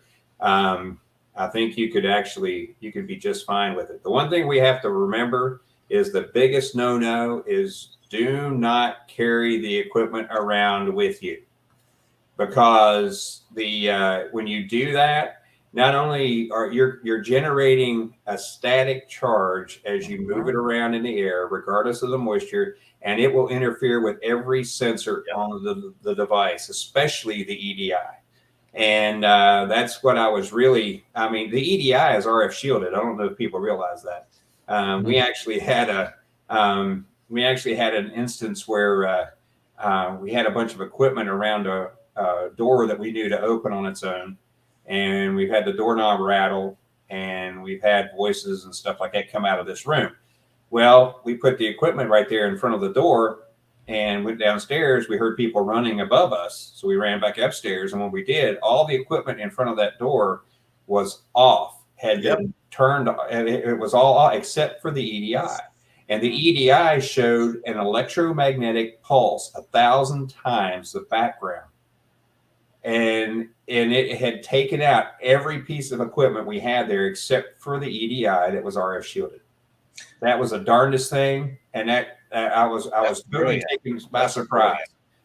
And that also plays more into that Einstein-Rosen bridge that I told you about, because that's the kind of thing you would expect. Yeah. And so that's why we need to be doing a lot more experimentation along those lines. But regardless of that, you know, that that electromagnetic pulse was something that totally caught us off guard. And we don't have any real hard data right now showing any interference of equipment with a person, so to speak, unless they're moving the equipment around. Because I guess we're all a bunch of cold fish. I don't know, but we'll go in and set up the gear and leave, and let the house sit for 2 hours and just listen to it. And then we might take an excursion in to check on things and then leave again and stuff like that. So we don't really give it as much time, you know, to look at to deal with emotions, or to deal with you know, what us being near the gear itself. We're also finding too that you have to be, for us, we're finding that that in order to affect the sensor at all, for the sensor to read everything at all, that the point of manifestation of the activity needs to be within 3 feet of the sensor. 3 feet? Yeah, within 3 feet of the sensor. And if it's not, you know, we kind of picked up on that statistically by looking at the data over time, because we found out it just seems like that's the case. We don't have any 100% proof on it, but we're about 85% sure that that's the case. And it's playing out as we go. So that's even in regards to radiation, because that electromagnetic pulse that I talked about in regards to that EDI, that was not picked up by any other magnetometer in the house. It was just right there in front of that door. We were running about 8 magnetometers in that house, and not a one of them picked it up except for that one. Brad, do you make a conclusion when something like that happens, or do you just log endless info but make no conclusions? Well, when you follow the scientific method, you know, you basically, you have your hypothesis, you experiment, you collect your data, you draw some conclusions of what you think might be happening, and then you run more experiments. And it's an evergreen process. It's like that in every science field that you can think of. And that's what we used to do in chemistry. I ran an actual chemical unit, a production unit for Union Carbide and Dow Chemical Corporation back in the day. And even though that was a production unit, we were constantly changing what we were doing based on research that people were doing and improving the whole thing. So that's just the way you do it. And over time, though, you might be able to write up a paper on it and set it out there. And that way people like yourselves could read the paper and go, oh, look, maybe we could use this. And then you go off and use it for something else. And that's essentially how academia works. That's because when our personal teams are going into locations, we're there to assess as best we can based on experience and knowledge and equipment and everything else we've ever been through. And we come up with a conclusion that we feel comfortable with for the moment, for the location, for the residents, whatever, and stuff, which does not mean we're correct. I can say, well, I got voices, I saw shadows, I heard something fall, and the door flew open. So maybe, we could come up with it, it certainly looks abnormal here and stuff. But, the conclusion is my personal, I don't like to say expert, experienced, assessment and everything. We can't make a conclusion about it. And that's why I like going back to Larry's idea about if there was just a set of protocols. But here's another part of that. You're in a house, you give somebody your opinion based upon your experience and your background, right? And you tell them right up front, this is what I think, but it may be flawed. I may not be exactly right. And that's fine. You tell them that. But then you still send that information to Brad, who then checks it with other information. He may say, I've got nothing else like it. It's just going to sit in the database. Or, wow, I've got 3 other places it happened with the same environment around it. It doesn't change what you do at the house. As long as you're doing it ethically and properly, that doesn't change. But the data still goes to Brad, and it becomes part of the overall collection, and allows us to gain control program. Exactly. The master control program, like Tron. I'm sorry, I just dated myself. And if I could jump back to something Larry said earlier about the EDI having an SD card. The EDI does come with a program you can download that will put all the data on your SD card into columns and graph it out and everything for you. So you just don't plug it in your computer and go, oh, what the heck now? It will put it all in order for you in chronological time. So you just have to download the program. I think it's Syntex. It does EDI, makes EDI. Yeah, I mean, it's easy. But, that's a great way that you can just put it in, print it off, put it in the files, and you'll have it. Yeah, we tend to do a little deeper dive into the data than the plotting it graphically. We use the graphics to. We might use the graphics from Excel or something like KST or Jump or something like that to do the actual statistical analysis. Find the power values. That we go through the whole bit, and then we will then can point out anomalies on the data using the graphics that we generate. We tend to just pull that data straight off. It's in a CSV file. It's easily dumped into these other statistical analysis programs, and you're off and running with it. And it's a good idea if you're going to do something like that you bone up a little bit on what statistical analysis really is, and get to you. I mean, Excel is the easy one. Everybody can use Excel to put data together. But it has some very powerful data analysis tools built in within it that a lot of people aren't aware of. And you might want to look at that too. I mean, I use something called KST, which is something the University of Texas came up with a long time ago, and it's kind of freeware, and it's hard to find now. I just happen to have it, and it does a good job. Jump, my wife uses Jump a lot, and it's a very powerful tool too.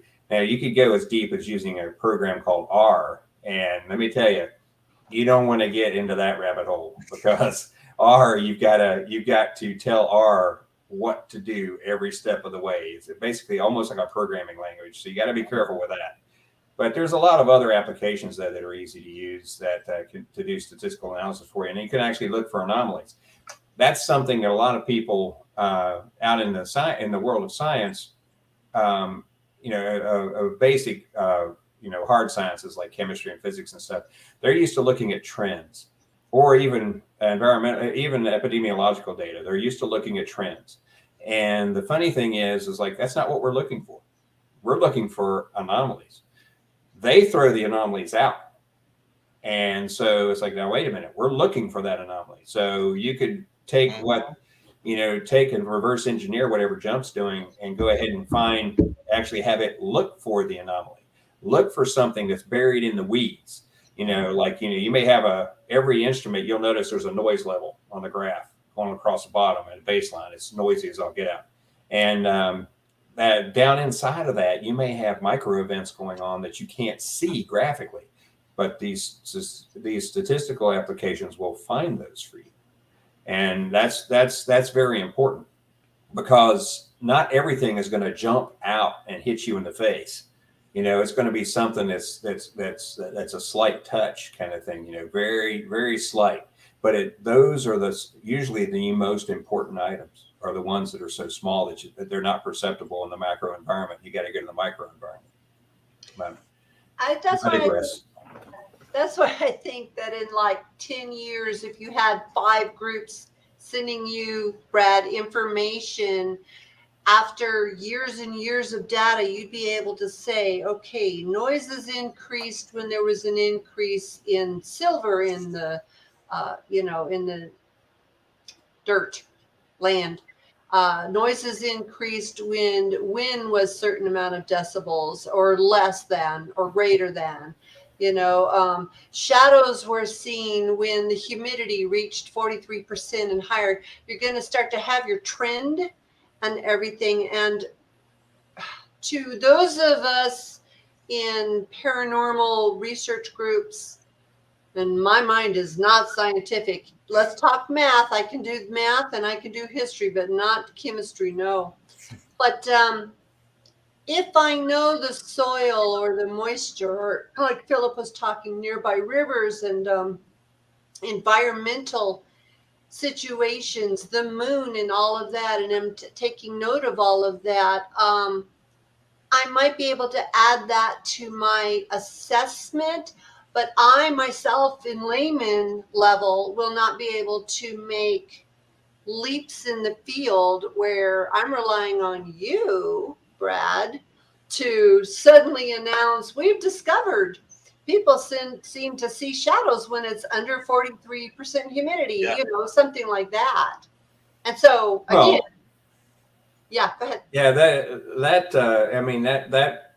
we might say something like that, but the thing that we're looking for, if we can find out, this is what we're aiming for. We're not just collecting data. We're not just going to make assumptions based on. We can say there's correlations. We can't say there's causation there. We can say that this correlates to this correlates to that. But eventually, we're going to come up with this narrative where we can actually say, well, we're going to take these we're going to go in this location that we know that there's non-interactive activity. This location, we're going to make it so that the environmental conditions are exactly like we found previously when we've gotten this stuff. And then we're going to see if we can trigger something in the environment.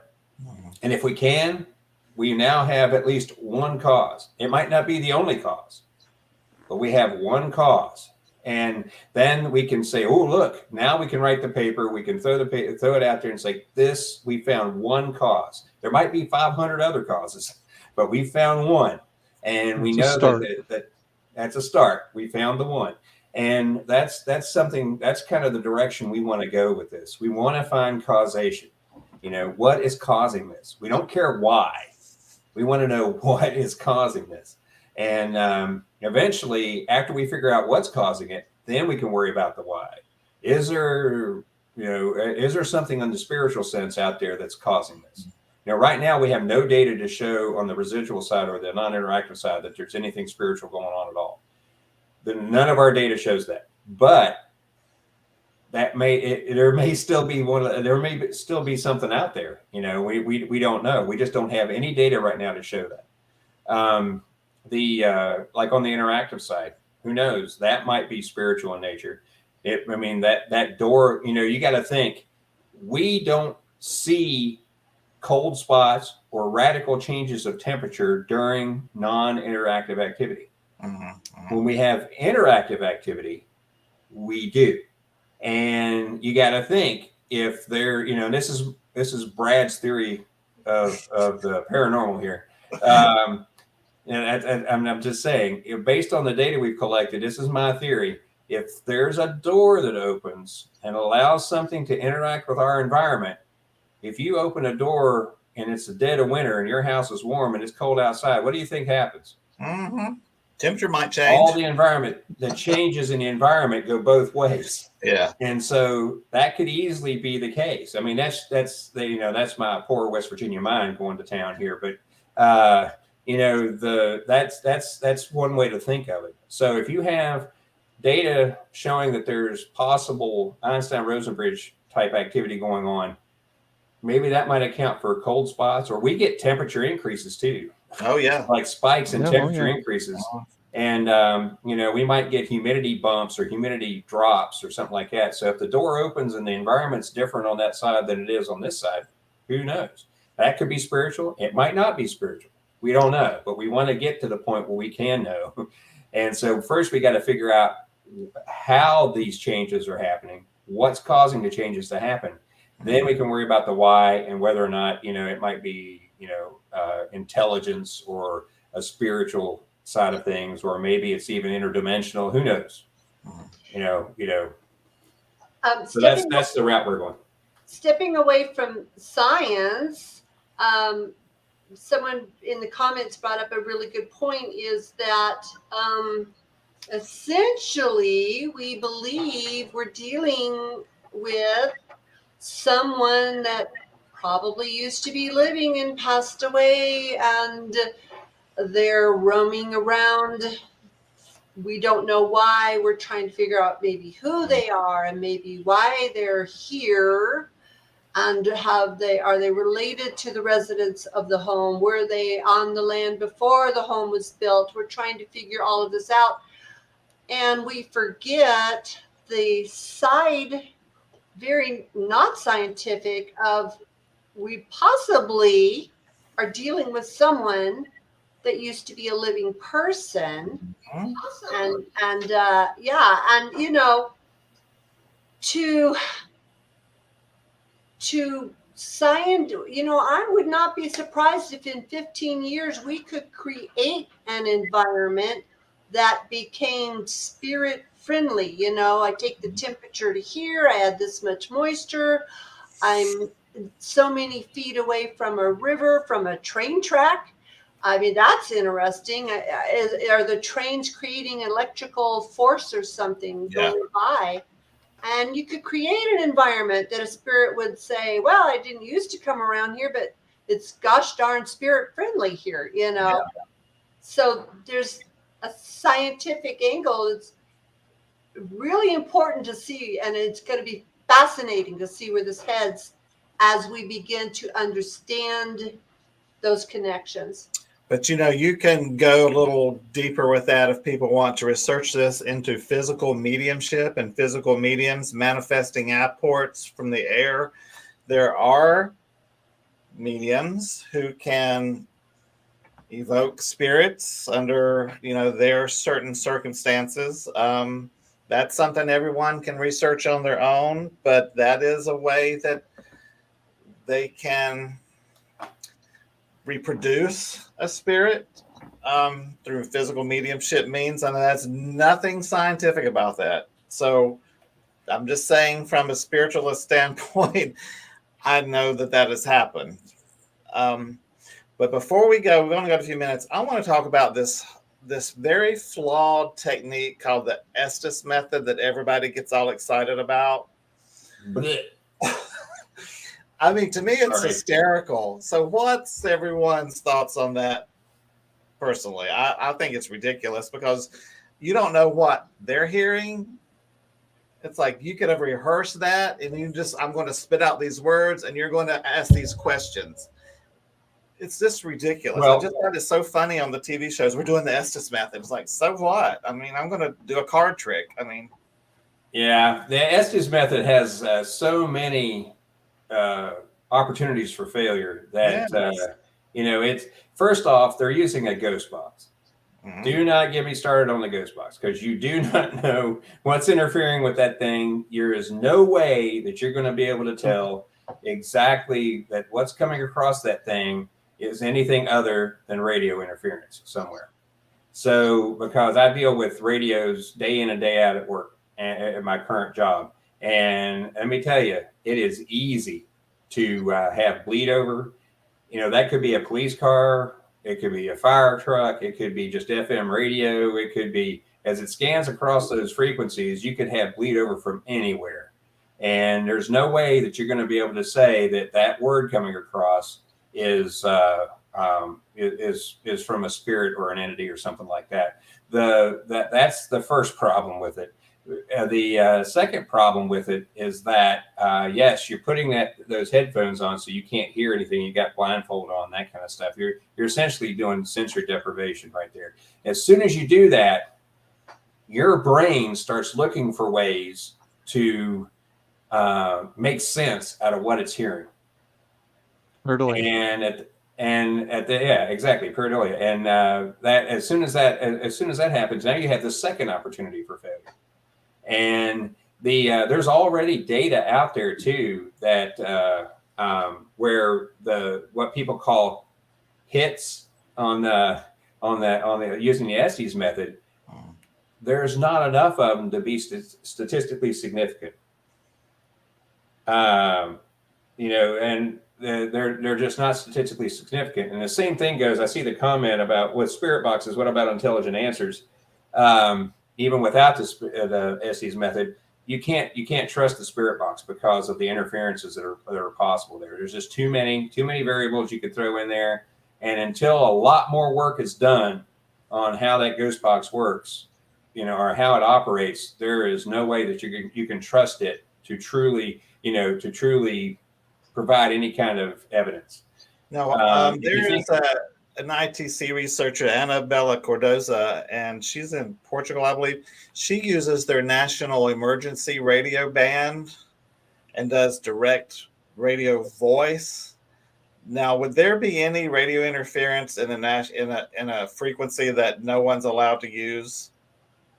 There's always bleed of some kind. I mean, if you think about it, I keep harping on that TV show, the one at Skinwalker Ranch, but they see something at 1.6 gigahertz. Yeah, a lot, and that just so happens that's from a band of military frequencies. Yeah, and we're not allowed to go in there and use those, but on occasion you will hear chatter. What we used to call skip land in CB terms a long time ago, where people are actually bleeding over into that frequency range from other frequencies, through harmonics or what have you. And that right there will still give you trouble. There, back in the day, you got to think this is all based on the original Franks box. Mm-hmm. And the Franks box did not scan.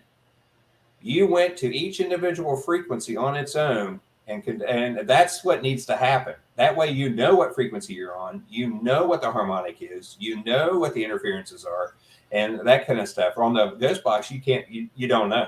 There's no way you can tell. You can't tell what frequency you're on. You don't know if it's Larry talking to his police officer friends. You don't know. You just don't know. So that's why there's a problem with that box. What about putting the radio in a Faraday bag? and still get answers through the speaker. If it's in a Faraday cage, well, your Faraday cage better block everything.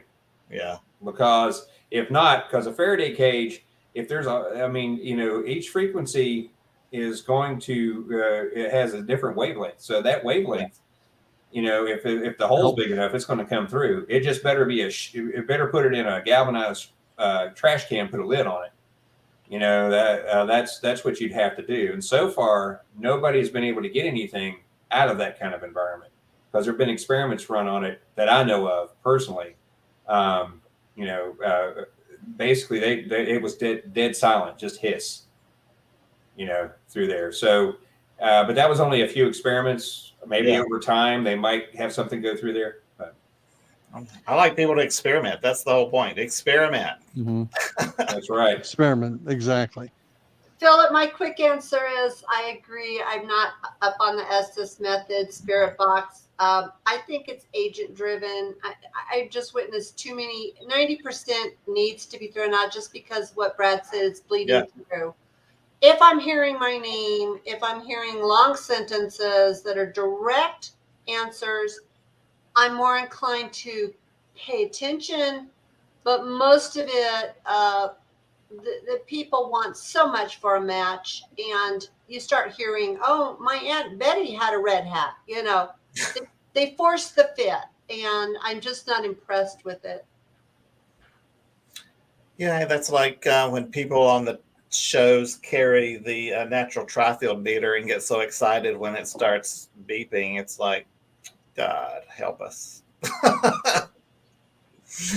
Talk about I got to be honest with you guys. I've had a couple of very amazing things. I agree with 98% of what you're saying, but I've had some personal experiences on that that have totally blown my mind. And you're right. Everything that you guys have said is correct. But I've had a couple of things that have happened that I cannot explain, and I will leave it at that. So I'm of the belief. I'm just getting everyone's opinion, but I personally have had my mother's voice come through when she was unable to talk, and I don't know why is that happening?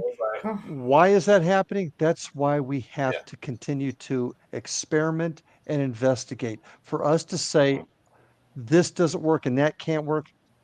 I've been a cop too long. Yeah. I've been a cop too long to close my mind. And I've had a personal experience on the ghost box to say, I'm not ready to say it's all hoax. I'm just not. Well, it's not necessarily all hoax. It's more like there is a ton of work that has to be done on that before you. That's where I agree with you, Brett. Objective. I mean, that's where I agree with you, Brett. It's really important, and because you got to be able to trying to grab at everything. But folks, you got to be able to control all those variables. Oh, agreed, and that's why we're so far behind the curve now. But I'm just going to put this out there: the day we start saying it's not possible is the day we stop learning and stop growing. Amen. Got to keep your mind open. Just follow the data.